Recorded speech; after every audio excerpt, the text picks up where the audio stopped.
지난주 우리는 잠자는 자여 깨어 일어나라 라는 말씀으로 함께 에베소서 5장 3절에서 14절까지의 말씀을 나눴습니다. 에베소서는 무엇을 계속 이야기하느냐면 우리가 예수 그리스도를 믿고 믿은 후에 하나님의 자녀요 그리스도인으로서 이제 거듭난 존재가 되었는데, 거듭난 사람, 새로운 삶을 살아가기 시작한 사람으로서 어떤 삶의 태도를 지녀야 하는지, 어떠한 자세를 지녀야 되는지, 그리고 어떻게 살아가야 하는지를 실제적으로 조목조목 이렇게 이야기하고 있는 것입니다. 지난주 말씀을 통해서 하나님께서는 우리에게 무엇을 이야기했냐면, 첫 번째로는 어둠을 버리라 라고 했습니다. 가끔 이런 생각이 들 때가 있어요. 나는 누군가, 나는 어떤 사람일까, 사람들이 나를 어떤 누구라고 바라볼까 라는 생각이 들 때가 있어요. 그럴 때 내 주변에 있는 사람이 누군가를 보면 사람들이 나를 어떻게 볼지를 알 수가 있지 않을까요? 보통은 그렇습니다. 여러분, 목사님들 주변에 보통 누가 있을까요? 목사님이 있죠. 그러니까 목사님은 제가 나를 누구로 볼까? 뻔하죠. 목사님으로 보겠죠. 아닌가요? 깡패 주변에는 누가 같이 다니나요? 보통은 이제 깡패들은 몰려다니죠. 자기들끼리 다닙니다. 그 사람들만 그런 것이 아니죠. 내가 누구이고 사람들이 나를 어떻게 볼까 궁금하다면 내가 누구와 어울리는지를 보면 됩니다. 에베소서 5장에서 뭐라고 하였냐면, 말씀에 이르기를 음행하는 자, 더러운 자, 탐하는 자, 우상 숭배하는 자를 멀리하라고 했습니다. 왜 멀리하라 했겠습니까? 그 사람들이랑 어울리면 그 사람들의 영향을 받을 수밖에 없기 때문입니다. 그러니까 어둠을 몰아낸다라는 것은 무엇이냐? 물론 사람들과 좋은 관계를 맺으며 살아가야 하겠지만 나의 신앙과 경건 생활에 방해가 되는 요인들이 있다면 그것들을 끊어버려라, 멀리하라고 이야기하고 있는 것이죠. 헛된 말로 속이는 자가 되어서는 안 되고 그들과 함께 하지 않는 것이 곧 어둠을 버리는 것이라 했습니다. 두 번째, 어둠을 버렸으니 빛의 자녀들처럼 행하라 라고 했습니다. 에베소서 5장 8에서 9절의 말씀을 함께 읽어보도록 하겠습니다. 함께 읽겠습니다. 너희는 전에는 어둠이더니 이제는 주 안에서 빛이라. 빛의 자녀들처럼 행하라.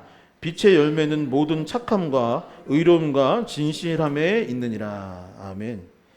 빛의 자녀가 되기 위해서는 뭐라고 되어 있냐면 8절에 이르기를 주 안에 있어라. 주님 안에 있어라. 그러니까 믿음을 갖고 우리가 주님 안에, 주님이 누구 안에? 내 안에 있을 때 하나님의 빛이 내 안에 임하여서 나도 빛을 비추는 인생을 살아갈 수 있다라고 했습니다. 그리고 빛의 자녀가 되었다면 이제 무엇을 해야 되냐면 말과 혀로만 하는 것이 아니라 행함과 진실함, 행동, 실천이 있을 때 빛을 발할 수 있다라고 말하고 있는 것입니다. 야고보서는 뭐라고 했냐면 행함이 없는 믿음은 죽은 믿음이다라고 얘기했습니다. 조금 전 말했던 것처럼 요한 1서에 이르기를 형제들아, 자녀들아, 말과 혀로만 하지 말고, 사랑하지 말고 행함과 진실함이 있는 것이 진정한 믿음이요, 사랑이요, 신앙생활이다라고 이야기하고 있는 것이죠. 그리고 결국 에베소서는 이렇게 선포합니다.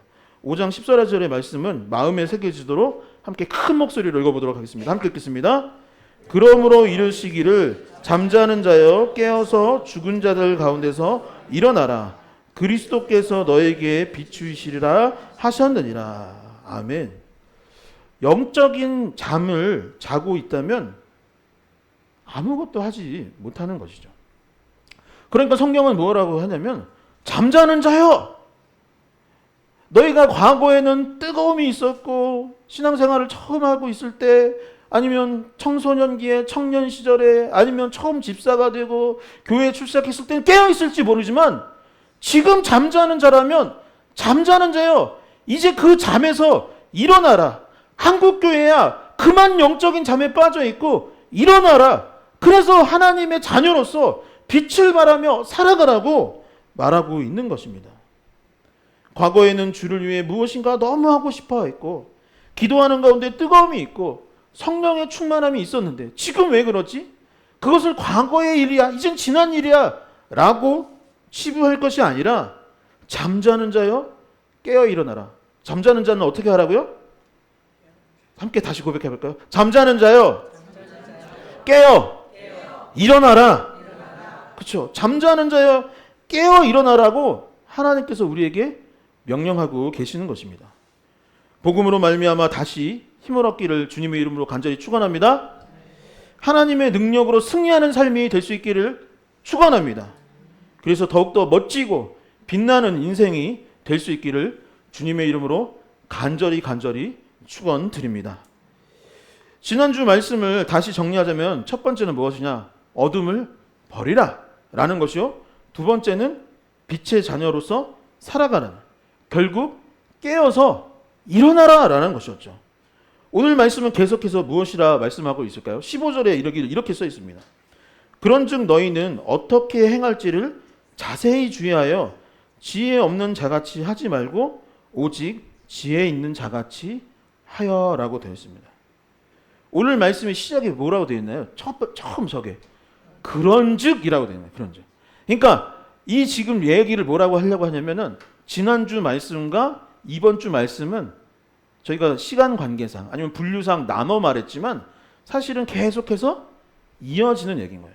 그러니까 지난주에 우리가 하나님의 자녀, 빛의 자녀이고 이제 깨어나서 일어나야 되는 거예요. 그런즉 이제 어떻게 살아야 하는가? 오늘 말씀은 빛의 자녀요, 영적인 잠에서 깨어나 일어난 사람들이 어떻게 살아야 하는지를 계속해서 이야기하고 있는 것입니다. 그렇다면 오늘 말씀 깨어있는 사람들의 삶이란 무엇인가? 빛의 자녀들은 어떻게 살아야 되는가? 무엇이라고 말씀하고 있을까요? 첫 번째, 지혜 있는 자같이 하라라고 말씀하고 있습니다. 함께 고백해 보겠습니다. 지혜 있는 자같이 하라. 다시 한번 지혜 있는 자같이 하라. 내 마음을 이렇게 두드리면서 지혜 있는 자같이 하라. 그죠? 나는 어떻게 살아가야 되느냐? 나는 빛의 자녀고 깨어야 있는 사람으로서 어떻게 살아야 되느냐? 멍한 사람, 맹한 사람, 바보 같은 사람이 아니라 지혜 있는 자같이 살아가라 라고 말하고 있는 것입니다. 조금 전 읽었던 15절의 말씀을 다시 한번 같이 읽어보도록 하겠습니다. 함께 읽겠습니다. 그런즉 너희가 어떻게 행할지를 자세히 주의하여 오직 지혜 있는 자같이 하여. 아멘. 그런즉 우리는 신앙생활을 행동으로 실천으로 옮겨야 합니다. 그런데 행하는데 어떻게 행해야 되느냐? 자세히 주의해야 되는 거예요. 그냥 이렇게 막 사는 게 아닌 것입니다.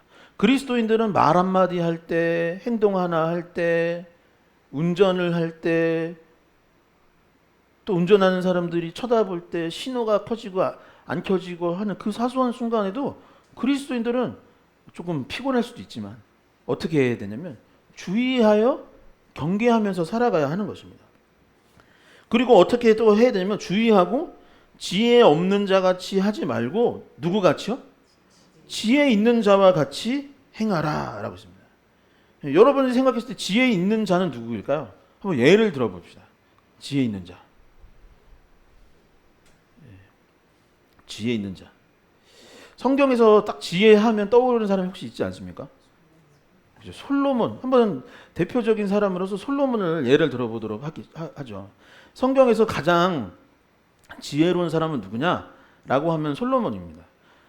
제가 봤을 때는 인생 전체가 지혜로웠던 것은 사실은 저는 아니라고 봐요. 그러니까 솔로몬이 왕이 된 초기 그리고 중반까지는 지혜로운 사람인데 시간이 지날수록 점점 지혜를 잃어가는 거죠. 그러니까 역사상 가장 지혜로운 사람이 솔로몬이 맞지만 그 인생 전체를 봤을 때 지혜로웠냐? 그건 아닙니다. 그렇다면 그가 인생 초기에 왕정을 일으켰던 그 초기에는 왜 지혜로운 사람이었을까요? 이 성경을 보면은 이 솔로몬은 하나님을 의지할 줄 아는 사람이었습니다. 아, 내가 왕이 되었으니까 권력자가 되었고 내 힘으로 한번 뭘 해봐야겠다. 이런 사람이 아니었던 거예요. 솔로몬이 왕이 되자마자 했던 것이 무엇이라고 하죠? 제사를 지내는 거예요. 예배를 드리는 거예요. 그냥 예배 드리는 것도 아니고 일천번제를 드리는 거예요. 가장 성대하고 인류 역사에서 가장 최선을 다하여서 하나님께 예배하였던 사람이 솔로몬이에요. 그러면 뭐가 지혜로운 거죠? 최선을 다해서 예배드리는 사람이 지혜로운 것입니다. 내 힘으로 뭐 한 가지 해봐야겠다 생각하는 사람이 지혜로운 게 아니라 하나님을 기쁘시게 하고 그분의 능력으로 살아갈 줄 아는 사람이 지혜로운 것이죠. 그때 하나님이 물어봤어요. 그래서 알았다. 너의 마음을 내가 알았고 내가 너를 축복하기를 원하는데 너가 그러면 갖고 싶은 것이 무엇이니? 여러분 갖고 싶은 거 뭐라고 하겠습니까? 제가 군대에 있을 때 원고에는 없는 얘기지만 군대에 있을 때 제가 군종병이었어요. 그러니까 군대에 있을 때도 이게 목회자였던 거예요. 전도사 좀 됐었는데 군대 고참들이나 아니면 간부들이 제가 이제 교회 근처에 이제 출장을 갑니다. 출장 갈 때 꼭 뭐 사오라고 하는지 아세요? 네? 로또 사오라고 그래요. 로또 사오라고 그래요. 왜 로또 왜 저한테 자꾸 사람들이 로또를 사오라고 할까 했더니 이 사람이 좀 신령한 사람인 거예요. 군인 중에서는 신령한 사람이니까 얘가 로또를 사면 될 확률이 높다라고 생각을 한 거예요. 근데 제가 사다 줬을 때 됐을까요? 안 됐을까요? 안 된 거예요. 그러니까 사람들이 이 군종은 신령한 사람이 아니다. 영적인 사람이 아니다. 막 이런 생각. 그러니까 사람들이 이런 거죠. 무엇을 원하느냐 하면은 뭐 로또가 당첨되거나 아니면 부자가 되거나 아니면 권력을 갖거나 아니면 명예를 갖거나 이런 것들을 갖고자 할 텐데 솔로몬은 왕이 되었으니까 저한테 군인들을 주세요. 군사를 주세요. 명예를 주세요. 권력을 주세요. 이런 게 아니라 뭐 달라고 했죠? 그죠. 지혜를 달라고 했죠. 지혜를. 성경에 뭐라 했냐면 듣는 마음이다. 그러면 솔로몬은 왜 지혜로웠을까? 하나님한테 들을 줄 알았던 거예요. 하나님의 말씀을 들을 줄 알았던 것입니다. 하나님의 뜻이 무엇인지에 귀를 기울일 줄 아는 사람이었던 거예요. 그래서 재판을 하고 국가를 운영할 때 항상 하나님의 뜻이 무엇인지를 물어보고 어떻게 할지를 결정했던 사람이 바로 솔로몬이었던 것입니다. 그러니까 솔로몬이 지혜로웠던 것이죠. 그 다음에 16절을 보게 되면은 16절에 뭐라고 되어 있냐면 세월을 아끼라 때가 악하니라 라고 되어 있습니다. 성경 한번 여러분 펴서 보십시오. PPT에는 없는데 16절에 뭐라고 하냐면 세월을 아끼라 때가 악하다라고 했어요. 여러분 지혜 있는 사람은 무엇을 아끼는 사람일까요? 세월을 아끼는 사람이다라고 되어 있습니다. 아끼다로 번역된 이 헬라어 엑사고라조라는 뜻은 무엇이냐면 대가를 치르다, 대가를 지불하다라는 뜻이에요. 그래서 다른 번역에 의하면 이 본문을 뭐라고 되냐면 기회를 얻어라, 기회를 놓치지 마라, 기회를 잡아라라고 되어 있기도 합니다. 여러분 시간은 흘러가요. 그런데 시간을 아낀다는 마음, 모든 시간이 나에게 너무나 소중한 기회라는 마음을 갖지 않는다면 어떻게 될까요? 시간은 그저 계속해서 흘러가는 것입니다. 그러니까 세월을 아끼지 않으면 계속 흘러가는 거예요. 아이고, 내가 시간이 흘러서 나이가 들고 이제 인생 선배님들한테 드리는 말씀 아니고 오해하지 마시기 바랍니다. 그러니까 제 또래에서 드는 생각이에요. 이제 중년이 되니까 계속 살이 찌고 이거 어떡하나 건강이 약해지고 옛날 같지가 않네. 이거 선배님들한테 죄송한 얘기지만 그러면서 그냥 세월을 흘러보내는 거예요.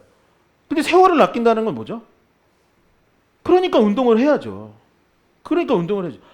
옛날에는 성령 충만했는데 지금은 성령 충만하지 못하네? 그렇게 해서 그냥 시간을 보내면 뭐합니까? 기도하고 말씀 봐야죠. 여러분 시간은 너무나 중요한데 그저 흘러갑니다. 근데 흘려보내면 어떻게 돼요? 그 자체가 사실은 하나님께서 주신 내 인생에 대해서 악하게 구는 것입니다. 시간을 흘려보내면 어떻게 될까요?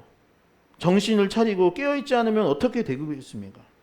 그리고 계속 흘려보내다 보면은 대부분 악한 쪽으로 가기 마련입니다.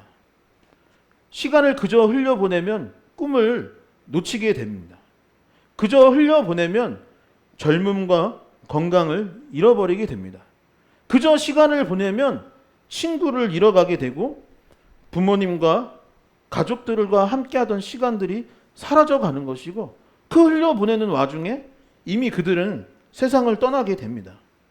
그래서 속상하고 그래서 세상에 나아가 때를 더 악하게 만드는 것이죠. 나 이래서 슬프고 나 이래서 저래서 너무 속상해. 그러면서 세상적인 쾌락을 쫓아가고 세상을 즐기고 그 악순환의 고리가 형성되면 거기서 빠져나올 수가 없게 되는 것이죠.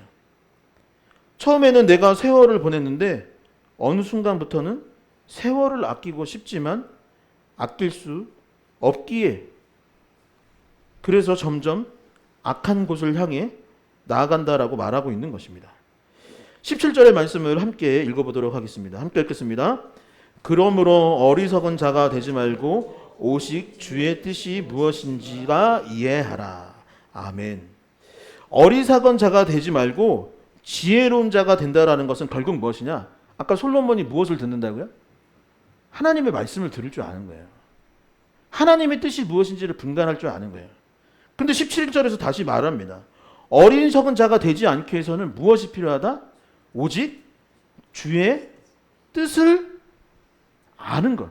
그것이 무엇인지 이해하는 것이 지혜로운 사람이라는 것입니다.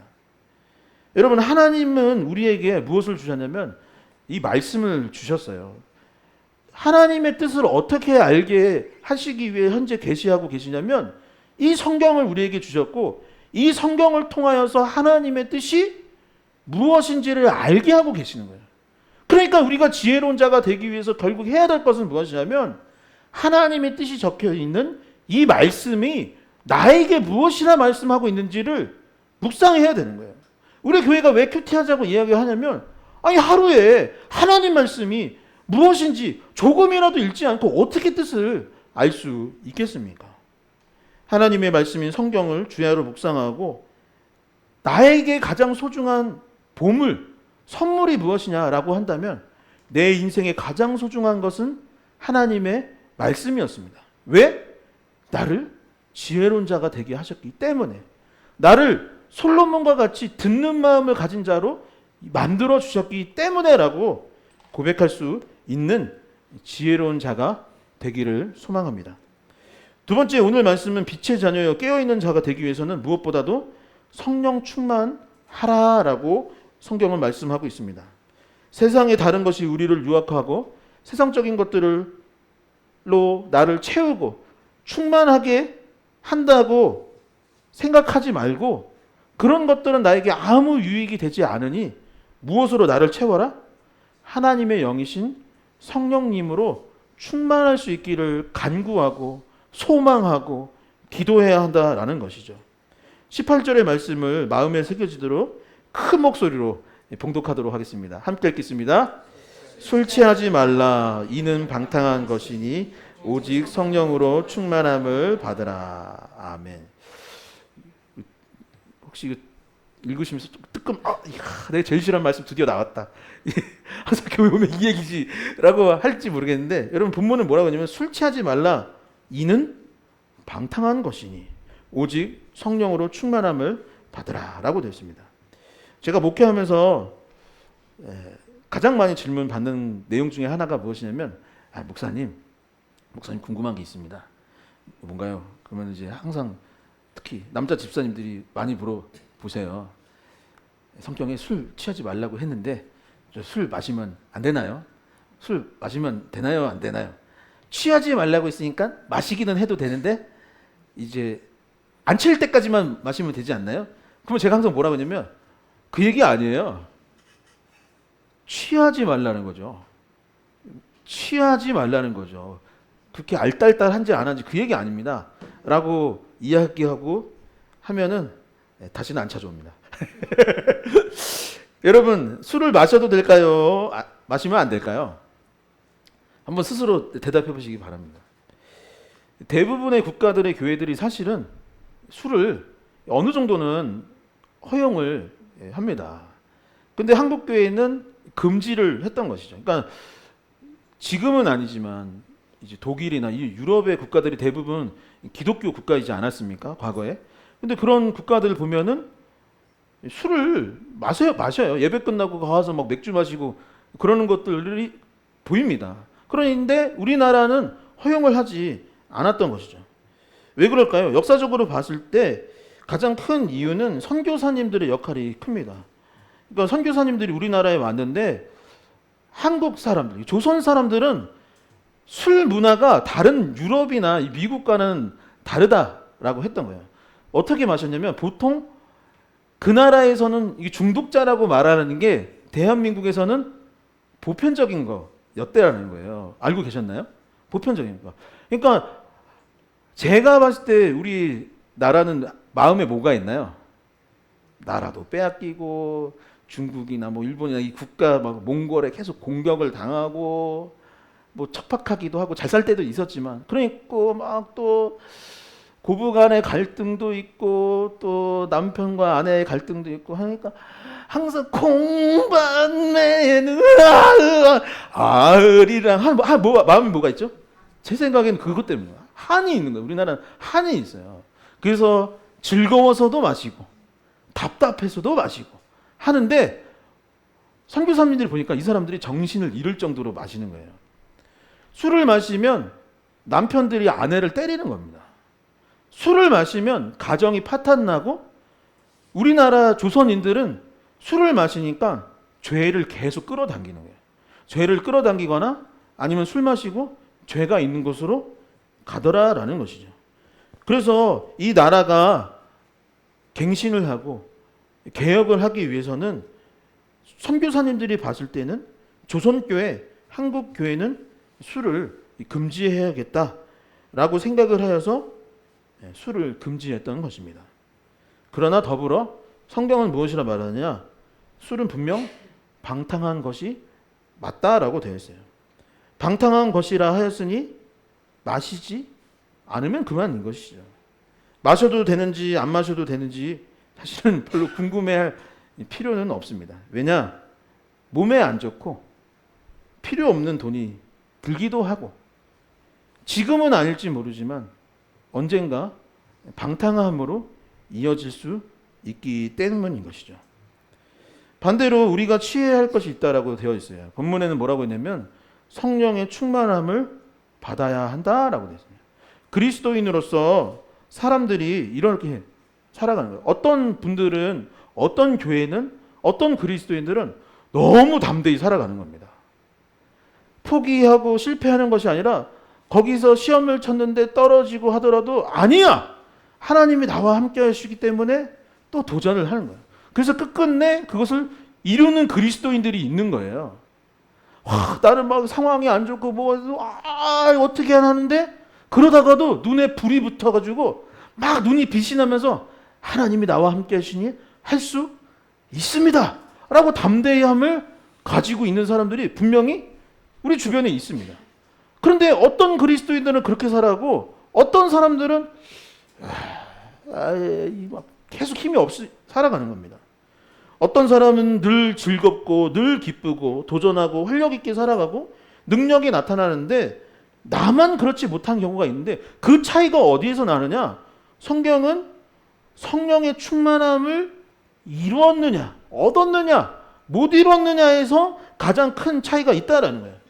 나도 교회 나와서 매주 주일마다 시간을 보내고 같이 기도도 하고 봉사도 하고 하는데 누군가는 그렇게 멋진 인생을 살아가고 누군가는 그렇지 못한 삶을 살아간다면 여러분 같은 시간, 아까 세월을 아끼라고 했잖아요. 같은 시간 보내면서 너무 억울한 거 아니겠습니까? 너무 억울하고 너무 부러운 일인 것이죠. 그래서 성경은 무엇이라고 했냐면 너희가 술래 시간을 보낼 바에 그것보다 비교할 수도 없는 시간, 바로 성령 충만하기 위해서 시간을 보내라라고 말하고 있는 것이죠. 그렇다면 성령 충만하면 어떻게 될까요? 19절의 말씀입니다. 시와 찬송과 신령한 노래들로 서로 화답하며 너희의 마음으로 주께 노래하며 찬송하며. 성령 충만한 사람은 무엇을 하느냐? 시와 찬송과 신령한 노래들로 서로 화답을 한다고 했습니다. 언어적으로 다시 설명을 하자면 뭐냐면 시편과 같은 찬송시가 마음에 막 있는 거예요. 노래의 곡조가 없다 할지라도 하나님이 항상 나와 함께 하시고 그런 고백이 내 입술 가운데 계속 있는 거예요. 그 다음에 또 뭐냐면 찬송. 아까 막 불렀던 그 찬양서, 나는 믿네 그 찬송이 내 안에서 계속 울려나는 것입니다. 영적인 노래가 나의 삶 가운데 충만하여서 가득해져요. 성령 충만하면 무엇이 가득하냐? 찬송이, 찬양시가, 고백이, 간증이 내 삶에 차고 넘치는 거예요. 이 말이 무엇이냐면 성령 충만하면 찬양을 하게 되는 거예요. 반대로 찬양을 하면 어떻게 돼요? 성령 충만할 수밖에 없는 거예요. 그래서 교회에서 가장 무서운 사람 누구예요? 찬양 인도자가 제일 무서운 거예요. 찬양팀이 제일 무서워요. 찬양팀 뭔가 달라. 아우라가 달라요. 누가 제일 무서워요? 성가대가 제일 무서워요. 성가대 뭔가 아우라가 항상 이렇게 연습도 하고 제일 일찍 와서 하는데 여기다 악보 끼면서 항상 올라갈 때 이렇게 웃으면서 가요. 내려올 때도 웃으면서. 그런 사람들 제일 무서운 사람들입니다. 찬송하고 찬양팀, 성가대 분들이 제일 무서운 사람들. 왜냐? 여러분, 어려움이 닥치는 거예요. 힘든 일이 있을 때요.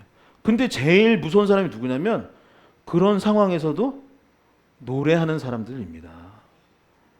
여러분, 제일 무서운 사람들 누구냐면 노래하는 사람들이에요. 마음에 여유가 있는 것입니다. 뭔가 믿을 구석이 있지 않고서는 노래가 나오지 않습니다.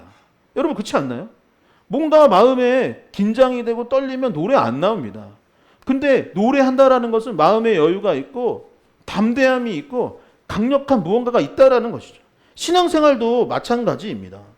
제일 무서운 사람이 노래하는 사람이라면 전 세계에서 가장 무서운 사람은 성령 충만하여서 찬양하는 사람입니다. 그런 사람은 걱정과 근심에서 초연함이 있습니다. 상황과 환경을 초월하는 멋진 믿음이 있는 것이죠. 그리고 이어서 다음과 같이 말씀하고 있습니다. 20절의 말씀을 함께 같이 읽어보도록 하겠습니다. 범사에 우리 주 예수 그리스도의 이름으로 항상 아버지 하나님께 감사하며. 아멘. 며칠 전에 이 금요일 밤에 금요 기도에 마치고 집에 돌아왔습니다. 돌아와서 주한이 재우고 아내랑 이제 거실에 앉은 거예요. 앉아서 이야기를 하는데 막 기도하고 오니까 또 어떤 이야기가 나오겠습니까? 기도하기 전에는 막 솔직히 말해주죠. 이거 어떡하나 막 이런 일들이 좀 있었어요. 막 걱정된다. 막 이런 생각들이 됐는데 기도하고 찬양하고 와서 아내랑 이렇게 거실에서 아이는 이제 옆에서 자고 있고 무슨 얘기냐면 그래도 참 감사하다라는 고백이 절로 나오는 거예요. 왜 그랬을까요? 아마도 성령 충만했기 때문이 아닐까. 이 본문을 읽으면서 그런 생각이 들었습니다. 이 스승 바울이 디모데에게 디모데 전후서를 보냈는데 이 편지의 목적은 무엇이냐면 이 스승 선배 목사님이 후배 목사님한테 목회를 할 때 어떻게 해야 되는지 알려주는 말씀이 이 디모데 전후서이죠. 그래서 사실은 목회자들에게만 보라고 준 것이 아니라 모든 성도들이 함께 이 말씀을 나누라고 했습니다. 근데 바울이 목회를 하면서 무엇이 중요하다라고 했냐면 디모데 전서에 이르기를 자족하는 마음이 있으면 경건에 큰 유익이 있느니라 라고 했습니다. 자족이라는 말씀이 무엇일까요? 자족하다. 자족하다. 그 다음 구절에 더 자세히 나왔는데 무엇이냐면 먹을 것과 입을 것이 있으면 이것으로 만족하라 라는 것이 자족이에요. 그러니까 자급자족하라는 얘기 아니라 나에게 주어진 것에 대해서 스스로 만족하고 감사하며 살아가야 목회가 된다. 주어진 것에 감사하고 만족할 줄 알아야 신앙생활을 할 수 있는 거다. 라고 스승 바울이 제자에게 이야기해 주었던 것이죠. 금요 기도회 때 열심히 기도하며 집에 오니 감사하는 마음이 가득했습니다. 좋은 교회 공동체에서 사역할 수 있다라는 것. 아름다운 건물, 이 성전으로 이전할 수 있게 되었던 것. 좋으신 성도님들과 함께 신앙생활을 할 수 있는 것. 누워서 잘 곳이 있다라는 것. 먹을 밥이 있고 아프면 또 건강하게 하기 위해서 기도해 주는 동역자들이 있고 태어날 때는 참 걱정이 많았던 이 아이가 건강하게 잘 자라주고 있고 또 무엇보다도 어려서부터 꿈꿔왔던 일들이 하나 둘 이루어져 가는 것을 보면서 감사하게 되었던 것이죠. 비교하고 없음을 원망하고 속상해한다고 그것이 채워질 일이가 없습니다. 자신만 고달플 뿐이죠. 더 가지려 한다고 더 생기는 것도 아닙니다. 성령 충만하면 말 그대로 충만해지고 감사가 넘칩니다.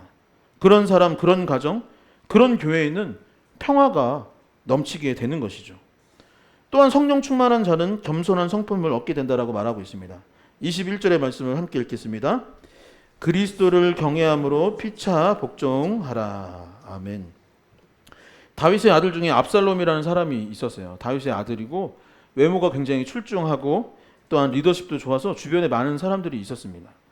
그런데 압살롬의 여러 가지 이유들이 분명히 있었지만 마음 가운데 교만함이 생겼던 것이에요. 그래서 아버지의 자리를 탐하게 되었던 것입니다. 그래서 반란을 일으켜가지고 압살롬이 아버지를 끌어내리고 자신이 왕이 되려고 했던 것이죠. 결과는 어떻게 되었을까? 압살롬은 비참하게 죽게 되었고 다윗은 그로 인해서 슬픔 가운데 있어야만 했습니다.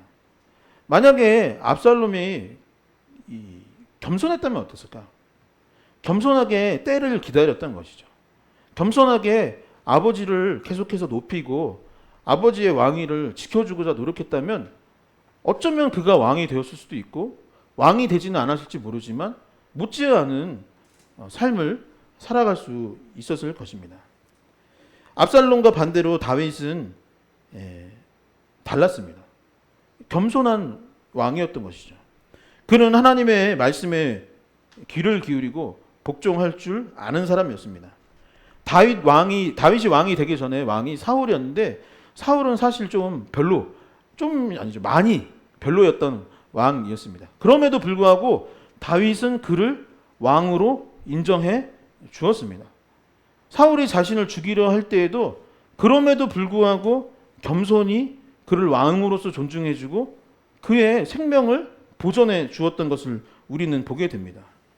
그래서 그렇게 겸손한 마음, 낮은 마음을 갖고 살아가니 피난 중에 아둘람 굴로 가게 되었는데 그 주변에 어떤 사람들이 모아졌을까요? 다윗처럼 낮은 사람들이 모이기 시작했던 거예요. 환난당한 자, 빚진 자, 마음이 상한 자들이 다윗 주변에 모여들기 시작하였고 훗날 그들이 다윗의 친구가 되어서 개국 공신이 되었던 것이죠. 성령 충만한 자는 하나님과 동행하게 되고 겸손하여집니다. 자신의 연약함을 알고 자신의 부족함을 알게 되는 것이죠. 그러니 하나님께 복종을 하게 되고 사람들과의 관계에 있어서도 매번 배우려 하고 상대방을 높이려 하게 되는 것입니다. 그러면 다윗처럼 친구와 동료가 생기고 더 많은 풍성한 삶을 살아갈 수 있게 되는 것이죠. 교회도 마찬가지 아니겠습니까? 요즘 한국교회가 가장 고민인 것이 무엇이냐면 청년들이 교회에 오지 않는다라는 것이라고 해요. 그러니까 성도들의 비율을 따진다면 중장년은 참 많이 있는데 이제 청년들이 안 온대요. 왜 청년들이 교회를 떠날까요? 여러 이유가 있겠지만 교회에서의 계급, 직분, 서열, 예수님과 다른 모습들 때문에 청년들이 오지 않는다라고 이야기합니다. 말씀을 정리하도록 하겠습니다. 빛의 자녀, 영적인 잠에서 깨어난 자는 첫 번째, 지혜로운 자와 같이 하라라고 하였습니다. 함께 고백해 보겠습니다. 지혜로운 자와 같이 하라. 다시 한번 지혜로운 자와 같이 하라. 가장 지혜로운 사람은 무엇이냐? 하나님의 뜻을 아는 것입니다. 그리고 하나님의 뜻은 어디 있느냐? 바로 이 성경책 안에 다 기록되어 있는 것이죠. 두 번째는 무엇이라고 했냐면 성령 충만하라라고 되어 있습니다. 함께 고백해 보겠습니다. 성령 충만하라. 성령 충만하라. 여러분 성령 충만하려면 어떻게 해야 돼요? 제일 무서운 사람 돼요. 찬양을 열심히 하면 돼요. 찬양을 열심히 하고 또 무엇 해야 되냐면 사모하는 마음을 가지고 기도해야 되는 거예요. 기도. 찬양하고 기도하면 충만해질 수밖에 없는 것입니다. 제일 무서운 사람들이죠. 근데 성령 충만한 사람은 무엇을 하느냐? 술 취하지 않습니다. 조금 줄이시기 바랍니다. 여러분 성령의 충만함을 받는 자는 술에 취하지 않고 세상적인 것, 게으름, 향락 아니면 세상의 즐거운 것보다는 영적인 일에 시간을 보내고 그래서 세월을 아끼게 됩니다. 그것을 멈추고 그런 것들을 멈추고 말씀과 기도에 더욱더 힘쓰게 되는 것이죠. 성령 충만한 자는 아까 말씀드렸듯이 찬양이 넘치고 감사가 넘치고 겸손하게 되는 것입니다. 그런 사람들, 그래서 예수 믿는 사람들은 결국 어떻게 되느냐? 히브리서 11장은 믿음장인데 믿음을 가진 우리에게 성경은 다음과 같이 말씀하고 있습니다. 이 말씀을 함께 읽고 설교를 마치도록 하겠습니다. 히브리서 11장 38절의 말씀을 함께 큰 목소리로 읽도록 하겠습니다. 이런 사람은 세상이 감당하지 못하느니라. 아멘. 세상이 감당할 수 없는 멋진 인생을 살아갈 수 있는 저와 여러분, 우리 리얼러브 교회 공동체가 될 수 있기를 주님의 이름으로 간절히 축원합니다. 축원합니다.